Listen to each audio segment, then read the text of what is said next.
কোরআনকে চর্চা করলে আপনি কি পাবেন? কোরআন আপনাকে কি দিতে পারে? কোরআনের ভিতরে কি আছে? আপনি যদি কোরআনকে প্রশ্ন করেন, কোরআন কি আছে তোমার ভিতরে? রব্বুল আলামিন 17 নম্বর সূরা বনী ইসরাঈলের 9 নম্বর আয়াতে ঘোষণা করলেন, ইন্না হাযাল কুরআনা ইয়াহদি লিল্লাতী হিয়া আকওয়াম ওয়া ইউবাশশিরুল মুমিনিনাল্লাযীনা ইয়া'মালুনাস সালিহাতি আন্না লাহুম আজরান কাবীরা। রব্বুল আলামিন বলছেন, শোনো বিশ্ববাসী, শোনো, ইন্না হাযাল কোরআন, এই যে কোরআন দেখছো, ইন্না মানে নিশ্চয়ই, হাযাল কোরআন, এই কোরআন, ইয়াহদি লিল্লাতী হিয়া আকওয়াম, পৃথিবীর সমস্ত জঞ্জালপূর্ণ আবর্জনা থেকে তোমাকে মুক্তির পথ দেখাবে। কি দেখাবে? মুক্তির পথ দেখাবে। এটা পৃথিবীর পাওয়া। এরপরে যারা কোরআন পড়বে তাদের জন্য আখিরাতের পাওয়া আছে। ওয়া ইউবাশশিরুল মুমিনিনাল্লাযীনা, ওই সমস্ত মুমিনদেরকে কোরআন সুসংবাদ দেবে, ইয়ামালুনাস সালিহা, যে মানুষেরা আমলে সালেহ করে, আন্না লাহুম আজরান কাবীরা, আইলে বাদা মাউতিহি ওয়া হুম ইয়াদখুলুনা ফিল জান্নাহ, মৃত্যুর পরে এই মানুষেরা জান্নাতে যাবে। কোথায় যাবে?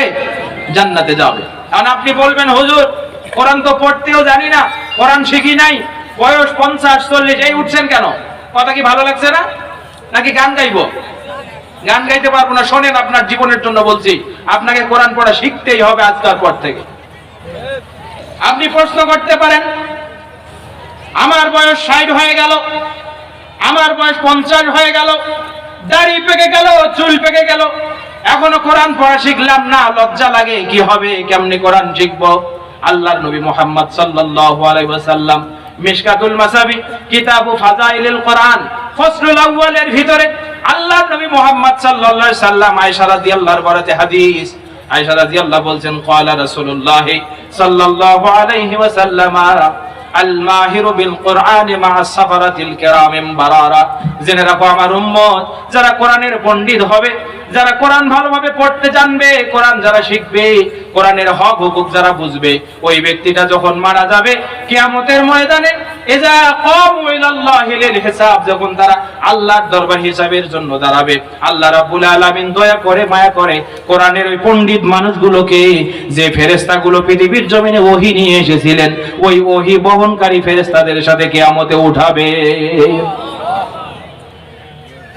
এটা গেল যারা পণ্ডিত কোরআনের, কোরআনকে যারা মহব্বত করে শিখছে ভালোভাবে, তারা হলো কোরআনের পণ্ডিত। কিয়ামতের ময়দানে তারা ওহী লেখক ফেরেশতাদের সাথে, ওহী বহনকারী ফেরেশতাদের সাথে উঠবেন। এখন আপনি প্রশ্ন করলেন, আমি তো পড়লাম না, জানলাম না। আপনি যদি কোরআনটাকে অনুশোচনার পরে পড়তে বসেন, কোরআনটা যে শেখার জন্য আপনি মানসিকতা নিবদ্ধ করেন, আপনার জন্য বিশ্বনবী সুসংবাদ দেন, আল্লাযী ইয়াকরাউল কুরআনা সুম্মা ইয়াতাআতাউ বিহা ফাহুয়া আলাইহি শাক্কুন, কোন মানুষ যদি বিশ্বাস করে কোরআন পড়তে বসে, এই কোরআন পড়ার সময় মাঝে মাঝে নিঃশ্বাসটা আড়ষ্ট হয়ে যায়, নিঃশ্বাসটা দমে যায়, লজ্জা লাগে, সাউন্ডটাকে উঁচু করতে চায় না, বড় হুজুর পাশ দিয়ে যায় বলে নিজের লজ্জায় কোরআনের স্বরটা ঢেকে দেয়, আবার মন অনুশোচনা করে, আল্লাহকে বলে, রব্বুল আলামিন সারা জীবন বরবাদ করে দিলাম, কোরআন পড়া শিখলাম না, আল্লাহ তোমার দরবারে আসা, তুমি একটু দয়া করে, মায়া করে আমাকে কোরআন শিখায় দাও। বিশ্বনবী রাহমাতাল লিল আলামিন রহমতের জিহ্বা দিয়ে বলে যে উম্মত আমার এইভাবে কোরআন পড়ে, কোরআন তার উপরে কষ্টকর হয় তেলাওয়াত করা, ফাহুয়া আলাইহি শাক্কুন, কোরআন তার উপরে ভারী হয়ে যায়, আল্লাহর নবী বলছেন, ফালাহু আজরান, আমার ওই উম্মতের জন্য আমি নবী ঘোষণা দিলাম তার জন্য ডাবল পুরস্কার। তাহলে যে হুজুর কোরআন ভালো জানে, তিনি কিয়ামতে ওহী বহনকারী ফেরেশতার সাথে কিয়ামতে উঠবেন। কথা কি বোঝেন? বলেন, কার সাথে উঠবেন? ওহী বহনকারী ফেরেশতার সাথে উঠবেন। আর যিনি কোরআন পড়তে জানে না কিন্তু কোরআন পড়তে চায়, বয়স হয়ে গেছে তাতে কি, কোরআন পড়ার জন্য চেষ্টা করে, মুজাহাদা করে, তামরিন করে, মুমারাসা করে, ওই ব্যক্তির জন্য আল্লাহর নবীর ঘোষণা হলো তার কষ্টের জন্য 1 গুণ পুরস্কার, আর চেষ্টা করার জন্য আর 1 গুণ পুরস্কার। জোরে বলেন, কয় গুণ পুরস্কার? চেষ্টা করার জন্য আর 1 গুণ পুরস্কার, কষ্টের জন্য 1 গুণ পুরস্কার। এইভাবে পড়তে পড়তে যে মানুষটা আবার কোরআনের পণ্ডিত হবে, কিয়ামতের ময়দানে তার পুরস্কার আছে না নাই? হুজুর সাহেব যখন ফেরেশতার সাথে কিয়ামতে উঠবে, আপনি যদি ভালোভাবে কোরআন পড়ে মৃত্যুবরণ করতে পারেন, আপনার জায়গা কোথায় হবে বলেন? সম্মানিত ভাইয়েরা, শুধু তাই নয়, আল্লাহর নবী মুহাম্মদ সাল্লাল্লাহু আলাইহি সাল্লাম বলেন, একই অধ্যায় হাদিস পাবেন, ইকালু লিসাহিবিল কোরআন ইয়াউমাল কিয়ামাহ, কিয়ামতের ময়দানে মানুষগুলো যখন হিসাবের জন্য আল্লাহর কাছে দাঁড় হয়ে গেল, রব্বুল আলামিন বলবেন, হে সাহিবুল কোরআন ইকরা ইরত ওয়ারতাকি কামা কুনতা তুরাতিল ফিদ দুনিয়া, তুমি পড়ো কোরআন, তুমি পড়ো, ভাসতে থাকো, যেমনই ভাবে তুমি পৃথিবীর জমিনে কোরআন পড়েছো। তুমি কোরআন পড়ো আর ভাসতে থাকো, যেমনই ভাবে পৃথিবীর জমিনে তুমি কোরআন পড়েছো। ফাইন্না মানজিলাতিকা ইনদা আখির আয়াতিন তাকরাউহা, তোমার পড়া যেখানে গিয়ে থেমে যাবে, জান্নাতের সেই স্তরে তোমার ঘর হবে। এখন আপনি যদি বলেন, হুজুর জানি শুধু আলহামদুলিল্লাহ, কয় আয়াত বলেন? সূরা ফাতিহা কয় আয়াত? সবাই বলেন কয় আয়াত? যে হতভাগা মুসলিম শুধু 7টা আয়াত জানে, ওর জন্য জান্নাত হবে 7 তালা। কয় তালা? তার কারণ রাসূলের হাদিস, ফাইন্না মানজিলাতিকা ইনদা আখির আয়াতিন তাকরাউহা, তোমার জায়গা তো সেখানে হবে যেই জায়গায় গিয়ে তোমার কোরআন পড়া থেমে যাবে। আর আপনি বলেন, আপনাকে বলি, জান্নাত সবচেয়ে যেটা ছোট সেটা পৃথিবীর 10 গুণ। কয় গুণ? সেটা পৃথিবীর কয় গুণ? 10 গুণ। ওয়াজ মুখস্থ করে বাড়িতে যাবেন। জান্নাত সবচেয়ে যেটা ছোট সেটা হলো পৃথিবীর 10 গুণ। তা আপনি বলবেন, হুজুর 7 তালা যদি হয় তাহলে 7 × 70 গুণ হলো। কয় গুণ? 70 গুণ। আপনাকে এখন একটু বোঝাই, আপনার পাশের বাড়িতে যে বাচ্চাটা 30 পারার হাফেজ, কয় পারার হাফেজ? জোরে বলেন, কয় পারার হাফেজ? 30 পারার হাফেজ। এই ভাইটা যখন জান্নাতের ভিতরে কোরআন পড়বে আর ভাসবে, ও তো যাইবে 6332 আয়াতের উপরে। তাহলে কত তালা? 6332 তালা, অথবা 6666 তালা। তাকে 10 দিয়ে গুণ দেন, তাহলে ও ধনী নাকি আপনি ধনী? জোরে বলেন, কে ধনী?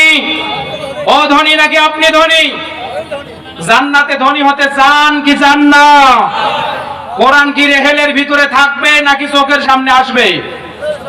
জোরে বলেন। 50,000 টাকা খরচ করে বক্তা আনেন, 1 লক্ষ টাকা খরচ করে বক্তা আনেন, অথচ বাড়িতে কোরআনের সাথে কোনো সম্পর্ক।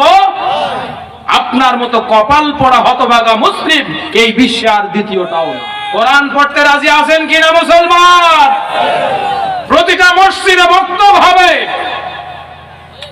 প্রতিটা মসজিদের দ্বার সকালবেলা খুলবে। আমাদের ছোট্ট কলিজার টুকরা সোনামণিরা মসজিদে যাবে, মসজিদের একজন কারি থাকবে যিনি সুললিত কণ্ঠে সকালবেলা আমাদের বাচ্চাদের স্বচ্ছ হৃদয়ের মণিকোঠায় কোরআনের নূর ঢুকিয়ে দেবে। রাজি আছেন না নাই? এলাকার যে মসজিদগুলো আছে, প্রতিটা মসজিদকে কোরআনের মার্কাজ বানান, তাহলে এই সফলতা আসবে। আমি কোরআন তেলাওয়াতের পয়েন্টটা এখানে ছেড়ে দিলাম। এবার আসেন, ওয়া আকামুস সালাত। দ্বিতীয় কাজ কি? ওয়াজ কি মনে আছে? সফল কাম মানুষের গুণ কয়টা? 3টা। তার মধ্যে একটা হলো কোরআন তেলাওয়াত। আমরা করার জন্য রাজি আছি না নাই? আমরা কোরআন তেলাওয়াত করতে রাজি আছি। এবার যদি সফল হতে চান, দ্বিতীয় আরেকটি কাজ করুন, ওয়া আকামুস সালাত। আল্লাহ রাব্বুল আলামিন বলছেন, আমি তার সাথে লাভজনক ব্যবসায় নিবন্ধিত হই। আমার যে বান্দা দ্বিতীয় কাজটি করে সেটা হলো সালাত কায়েম করে। আমার ভাইরা, একখানা হাদিস শুধু শোনাই। আল্লাহর নবী মুহাম্মদ সাল্লাল্লাহু আলাইহি সাল্লাম বলেন, আস-সালাওয়াতুল খামস, 5 ওয়াক্ত নামাজ, ওয়া রমাদান ইলা রমাদান, এক রমজান থেকে অপর রমজান, ওয়াল জুমাতু ইলা জুমআ, এক জুমা থেকে অপর জুমা, মুকাফফারাতুল লিমা বাইনাহুন্না ইযা ইসতুনিবাতিল কাবাইর। এই ব্যক্তি যোহরের নামাজ পড়ার পরে যেই মুহূর্তে আসরে যায়, এই ফাঁক সময়টাতে যতটুকু সগীরা গুনাহ তার হলো, আল্লাহ রাব্বুল আলামিন আসরের সালাত আদায় করার কারণে সেটা মাফ করে দেন। বলেন সুবহানাল্লাহ। আমার ভাইরা, এইভাবে আসর থেকে মাগরিব পর্যন্ত যত সগীরা গুনাহ করে মাগরিবের নামাজ আদায় করলে আল্লাহ তাআলা ওই সময়ের গুনাহগুলো মাফ করে দেন। 5 ওয়াক্ত নামাজের ব্যক্তি এই রকম। আমি আর আপনাকে বলি, আল্লাহর নবী মুহাম্মদ সাল্লাল্লাহু আলাইহি সাল্লাম বলেন, হাদিস কারা পাবেন মিশকাতুল মাসাবি কিতাবুস সালাত, বাবু ফাযাইলিস সালাত, সালাতের গুরুত্ব এই অধ্যায়ের ফজলুল আউয়ালে হাদিস কারা এসেছে। হযরত আবু সাঈদ খুদরি রাদিয়াল্লাহু তাআলা আনহু বলেন, আল্লাহ নবী মুহাম্মদ সাল্লাল্লাহু আলাইহি ওয়াসাল্লাম বলছেন, ইয়াতাকাবুনা ফীকুম মালাইকাতুম বিল লাইলি ওয়া মালাইকাতুম বিন নাহার। জেনে রাখো বিশ্ববাসী, তোমাদের জন্য পৃথিবীর জমিনে সকালে একদল ফেরেশতা আসে, সন্ধ্যায় আরেক দল ফেরেশতা আসে। ওয়া ইস্তামিউনা ফি সালাতিল আসরে ওয়া সালাতিল ফজরে। তারা একসাথে তোমাদের সাথে তোমাদের বাড়ির পাশের মসজিদগুলোতে ফজরের সালাত আদায় করে এবং আসরের সালাত আদায় করে। সুম্মা ইয়ারুদুল লাযিনা বাতু ফীকুম। এরপরে তোমাদের মধ্য থেকে রাতের ফেরেশতাগুলো আসরের সালাত আদায় করে আসমানে চলে যায়, দিনের ফেরেশতাগুলো ফজরের সালাত আদায় করে আসমানে চলে যায়। ফায়াসআলুহুম রাব্বুহুম।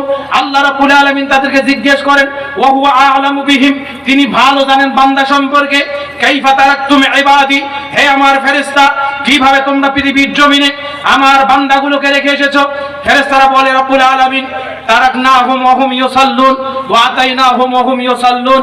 রব্বুল আলামিন তুমি জেনে রাখো, আমরা সাক্ষী দিলাম ওই যে মহরনা পাড়ার মসজিদে আমরা ফজরের নামাজে যখন গেছি তখনও দেখছি ওই মহরনা পাড়াবাসী ফজরের সালাতে মসজিদে এসেছে। যেই মুহূর্তে আসরের সালাত আদায় করে আমরা তোমার কাছে চলে আসলাম, আমরা দেখতে পাইলাম মওলানা পাড়াবাসী ওই মুহূর্তে মসজিদে এসে আসরের সালাত আদায় করেছে। জোরে বলেন আল্লাহু আকবার। ফেরেশতারা সাক্ষী দিয়ে দেবেন। সম্মানিত ভাইরা, আর অনেকগুলো ফজিলতের হাদিস আমি বলতে পারি। আমি কোনো কথা বানিয়ে বলছি না, আমার উস্তাদ বসে আছেন, আমার উস্তাদকে সাক্ষী রেখে বলছি। নামাজ পৃথিবীর জমিনে যদি কায়েম করতে চান আপনাকে 3টি কোয়ালিটি লাগবে। কয়টি কোয়ালিটি লাগবে? 3টি কোয়ালিটি লাগবে। 1 নম্বর ইউকিমুস সালাত লিওয়াক্তিহা। 1 নম্বর নামাজ প্রতিষ্ঠিত হবে তার নির্দিষ্ট সময়ে। কামা যা ফি সূরাতিন নিসা আয়াত নম্বর 143। আল্লাহ রাব্বুল আলামিন বলেন, ইন্নাস সালাতা কানাত আলাল মুমিনিনা কিতাবাম মাওকুতা। বিশ্ববাসী জেনে রাখো, আমি তোমাকে সালাত নির্দিষ্ট ওয়াক্তে ফরজ করে দিয়েছি। 1 নম্বর নামাজ প্রতিষ্ঠার জন্য শর্ত হলো সালাত অবশ্যই ওয়াক্ত মতো আদায় করতে হবে। 2 নম্বর সালাত প্রতিষ্ঠার জন্য লিজামাআতিহা, অবশ্যই জামাত লাগবে। কি লাগবে? সালাত প্রতিষ্ঠা করার জন্য জামাত লাগবে। নামাজ প্রতিষ্ঠিত আপনি করতে চান কি চান না বলেন? জোরে বলেন, চান কি চান না? হাত তুলে দেখেন জীবনে আর কে কে সালাত বরবাদ করবেন না, হাত তুলে দেখেন আল্লাহকে। আল্লাহ তুমি তোমার গায়বী রেকর্ড করে নাও রব্বুল আলামিন।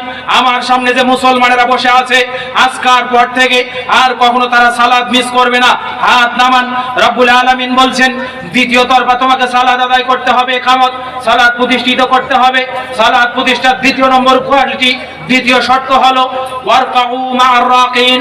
তোমরা মসজিদে যাও, জামাতবদ্ধ হয়ে সালাত আদায় করো। সম্মানিত ভাইরা, জামাতবদ্ধ সালাত কতটা গুরুত্বপূর্ণ হযরত আবু হুরায়রা রাদিয়াল্লাহু তাআলা আনহু আল্লাহর নবীর কাছে বলছেন, এক ব্যক্তি একজন আতা রাসূলুল্লাহ সাল্লাল্লাহু আলাইহি সাল্লাম রাজুলুন আমা। আল্লাহর নবীর কাছে একজন অন্ধ ব্যক্তি আসলো। আসার পরে বলল, ইয়া রাসূলুল্লাহ, আমার কোনো মানুষ নাই, ইয়াকিদুনি ফিল আলাল মসজিদ, আমাকে মসজিদে নিয়ে যাওয়ার জন্য কোনো মানুষ নাই, আমাকে সাহায্য করার জন্য কোনো মানুষ নাই। আল্লাহর নবী, আপনি আমাকে বাড়িতে সালাত আদায় করার জন্য অনুমতি দেন। ফারাখাযালাহু, হাদিসের ভিতরে আসছে আল্লাহর নবী তাকে বাড়িতে সালাত আদায় করার জন্য অনুমতি দিলেন। এরপরে যখন যাচ্ছেন, সুম্মা ওয়াল্লা ফালাম্মা ওয়াল্লা, যখন ব্যক্তি চলে যাচ্ছে অনুমতি পাওয়ার পরে আল্লাহর নবী বলছেন, ইয়া ফুলান কাইফ, হে ব্যক্তি তুমি দাঁড়াও। হাল তাসমাউন নিদা আলিস সালাত, তুমি কি মসজিদের আযান শুনতে পাও কিনা? তুমি কি মসজিদের আযান শুনতে পাও? সাহাবী বলছেন, ইয়া রাসূলুল্লাহ, আমার চক্ষু অন্ধ, দেখতে পাই না, কিন্তু কান তো খোলা, আমি মসজিদের আযান শুনতে পারি। আল্লাহর নবী মুহাম্মদ সাল্লাল্লাহু আলাইহি ওয়াসাল্লাম বলছেন, ফাআজিব, তোমার উপরে ওয়াজিব হলো তুমি মসজিদে এসে সালাত আদায় করো। হাদিসটা কি বুঝলেন মুসলমান? নামাজ কি বাড়িতে নাকি মসজিদে? সেই নবী আবার বলছেন, ইজআলু সালাতাকুম লিবুয়ুতিকুম, তোমরা তোমাদের সালাতগুলো বাড়ির জন্য রেখে দাও। তার মানে ফরজ সালাত হবে মসজিদে জামাতবদ্ধভাবে, আর নফল সুন্নাত মুস্তাহাব যত নামাজ আছে সবগুলো হবে বাড়িতে।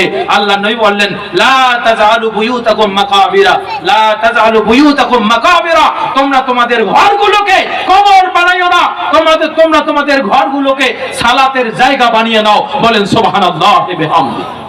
এরপরে তৃতীয় নম্বর কোয়ালিটি, নামাজ প্রতিষ্ঠা করার জন্য যে তিনটি শর্ত, তৃতীয় নম্বর শর্তটা হবে আপনার সালাত অবশ্যই হবে লিইতিবারে সুন্নাত নবী মুহাম্মদ সাল্লাল্লাহু আলাইহি ওয়াসাল্লাম, আল্লাহর নবী মুহাম্মদ সাল্লাল্লাহু আলাইহি ওয়াসাল্লামের সুন্নাত অনুযায়ী হবে। মুসলমান আপনাকে বলছি, তবে কেউ যদি ওয়াক্ত মতো সালাত আদায় করতে না পারে, পরবর্তীতে আদায় করে, সালাত তরক করার গুনাহ তার কেটে যাবে।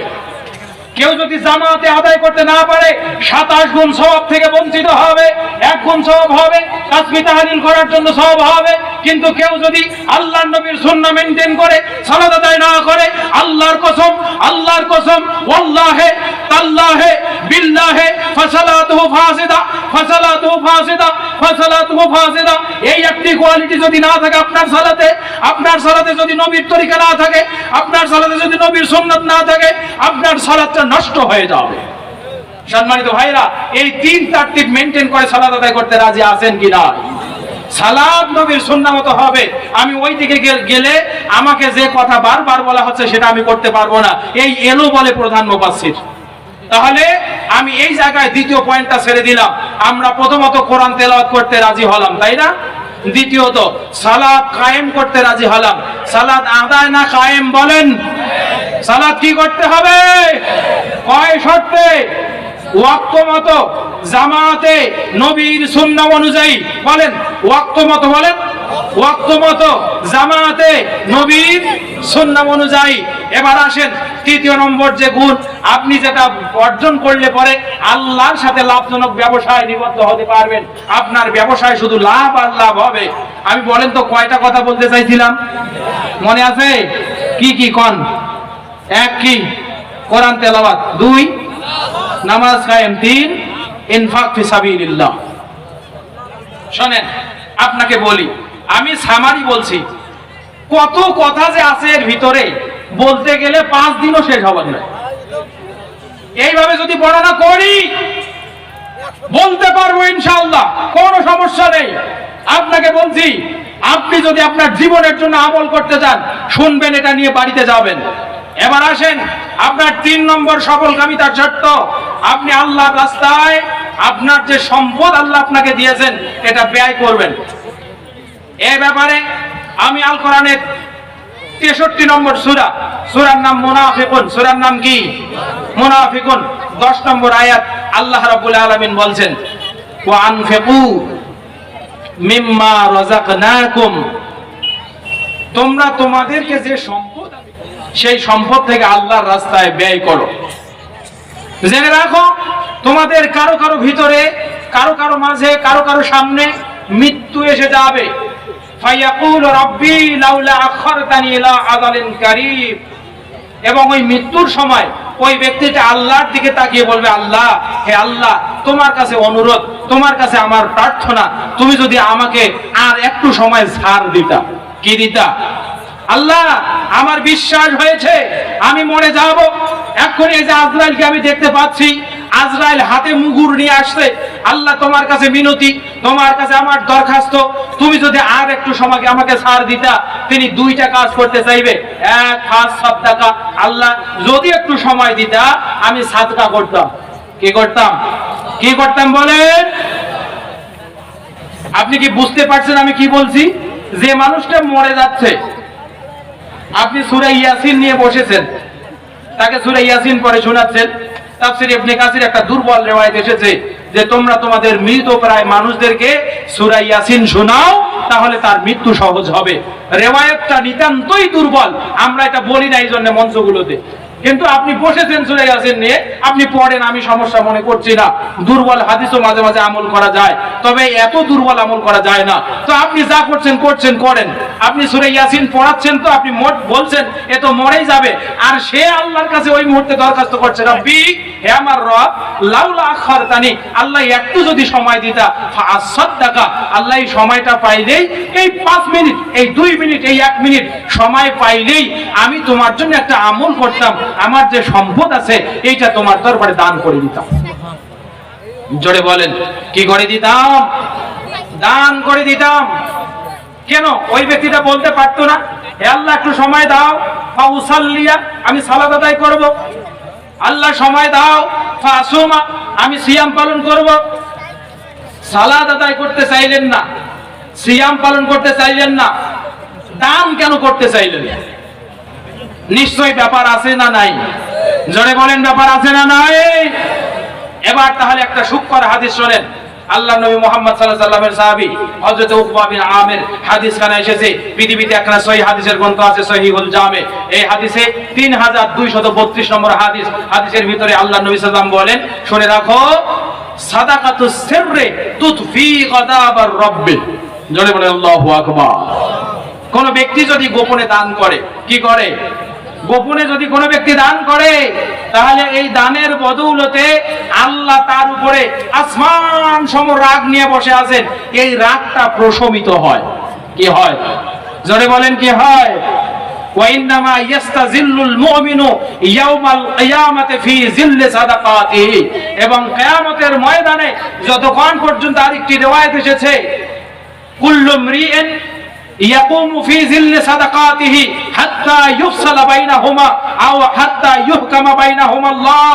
যতক্ষণ পর্যন্ত আল্লাহ তাআলা কিয়ামতের ময়দানে তাদের ভিতরে ফয়সালা করবে না, তাদের বিচার করবেন না, ততক্ষণ পর্যন্ত দানশীলেরা তাদের দানের ছায়ার নিচে বসে থাকবে। কি করবে? তাহলে দান কি ছোট আমল? জোরে বলেন, দান কি ছোট আমল? দান অনেক বড় আমল। আল্লাহর নবী সাল্লাল্লাহু আলাইহি সাল্লাম বলছেন, নিশ্চয় তোমার দানগুলো আল্লাহর রাগকে এমন পরিমাণে প্রশমিত করে দেয়, কামা ইউতফি আল মাউন নারা, যেমন ভাবে আগুন পানির উপরে আগুনের উপরে পানি ঢাললে পানি ধপ করে নিভে যায়। মুসলমান বুঝেছেন নাকি বোঝেন নাই? মিথ্যা কাহিনী বলবো নাকি? এদেশে তথাকথিত কিছু দানের বক্তা আছে, মিথ্যা কাহিনী কইয়া আপনার কলজা বিগলিত করে, হেদায়েতের চেয়ে গোমরাহি বেশি হয়।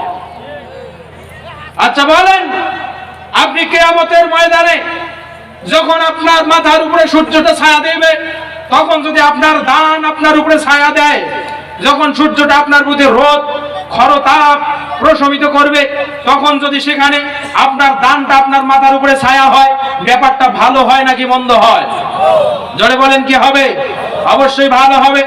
আল্লাহ নবী বলছেন, কোন ব্যক্তি যদি দান করে মারা যায়, তার কবরের আযাব প্রশমিত হয় এই দানের কারণে। এই হাদিস মুস্তাদরাকে হাকিমের ভিতরে আসছে। আল্লাহ নবী সাল্লাল্লাহু আলাইহি ওয়াসাল্লাম বলছেন, তোমাদের ভিতরে যারা দানশীল, তাদের দানগুলো কবরে তাদেরকে আযাব হালকা করার ওসিলা হবে। জোরে বলেন সুবহানাল্লাহ। সম্মানিত ভাইরা আমার, হযরত আবু হুরায়রা রাদিয়াল্লাহু তাআলা আনহু বলছেন, আল্লাহর নবী একদিন আমাদেরকে খুতবা দিলেন। নবী বলছেন, সাহাবীরা শোনার একটা ঘটনা বলি। এক ব্যক্তি একদিন একটা মরু প্রান্তর হেঁটে হেঁটে যাচ্ছেন, ফাসামিআ সাউতান আও সামিআ ইসমান ফি সাহাবাতিন। ওই মেঘমালার ভিতরে একটা মানুষের নাম শুনতে পাইলেন। মেঘমালার মালিক ফেরেশতা বলছে, ইসকি হাদিকাতা ফুলান, এ মেঘ পরিচালনাকারী ফেরেশতা, যাও যাও অমুক ব্যক্তিটার বাগানে তুমি পানি বর্ষণ করো। ওই যে বাগানটা দেখা যায়, পানি বর্ষণ করো। আল্লাহ নবী বলেন, এই শব্দটা যখন আসমানে শুনতে পাইলেন, ব্যক্তিটা মেঘমালাগুলো যেদিক যায়, ব্যক্তিটা সেই দিক পথ ধরেছে। যাইতে যাইতে দেখতে পেলেন একটি মরুপ্রান্তর। ওই মরুপ্রান্তরের টসটসে গরম পাথরগুলোর উপরে যখন মেঘমালা থেকে বৃষ্টি বর্ষণ হলো, কিছু দূর যাওয়ার পরে ফাতবা রাজুলুন মা, ওই বৃষ্টিকে অনুসরণ করে ব্যক্তিটি চলে গেল। যাওয়ার পরে দেখছেন শিফিহা রাজুলুন কায়িমুন, একটি ব্যক্তি দাঁড়িয়ে আছে, ইউহাউবিলুল মাআ বিমিসাহাতিহি, তার কোদাল দিয়ে ওই পানিগুলো তার জমির দিকে আইল কেটে কেটে দিচ্ছে। কথা বুঝতেছেন কিনা? একজন ব্যক্তি দেখতে পাইলেন, এক ব্যক্তি আসমানে শুনলেন যে ইসকি হাদিকাতা ফুলান, ওই যে বাগানটা দেখা যায়, এ মেঘ ওইখানে যাও, ওখানে বৃষ্টি বর্ষণ করো। ব্যক্তিটা এই গায়েবী শব্দটা শোনার পরে মেঘ যেই দিক যায়, ব্যক্তিটাও সেই দিক যায়। গিয়ে দেখলেন ওই জায়গায় বৃষ্টি হলো এবং সেখানে একটা ব্যক্তি দাঁড়িয়ে আছে কোদাল নিয়ে। কি নিয়ে? কোদাল নিয়ে। সে বৃষ্টি যখন হলো, এই ভারী বৃষ্টিটা তার কোদাল দিয়ে আইল কেটে কেটে তার জমিতে ঢুকায় দিচ্ছে। বলেন সুবহানাল্লাহি বিহামদিহি। বলছেন, ইয়া ফুলান মা ইসমুক, এ আল্লাহর বান্দা, তোমার নাম কি? তিনি তার নামটি বললেন। তারপরে বললেন, লিমা সালনি লিমা তাসআলনি, হে আল্লাহর বান্দা, কেন তুমি আমাকে আমার নাম জিজ্ঞেস করলে? কি জানতে চাও?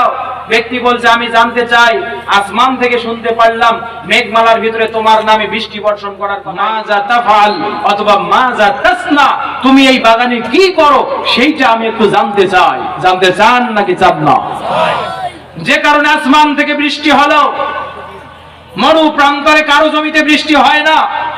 আল্লাহ বলছেন, ইসকি হাদিকাতা ফুলান, এ মেঘমালা ওইদিকে যাও, আমার ওই বান্দার জমিতে বৃষ্টি বর্ষণ করো। হাদিস খানা সহিহ আত-তারগিব 832 নম্বর হাদিসে এসেছে। সহিহ মুসলিমে হাদিস 7664 নম্বরে আছে, আপনারা দেখতে পাবেন।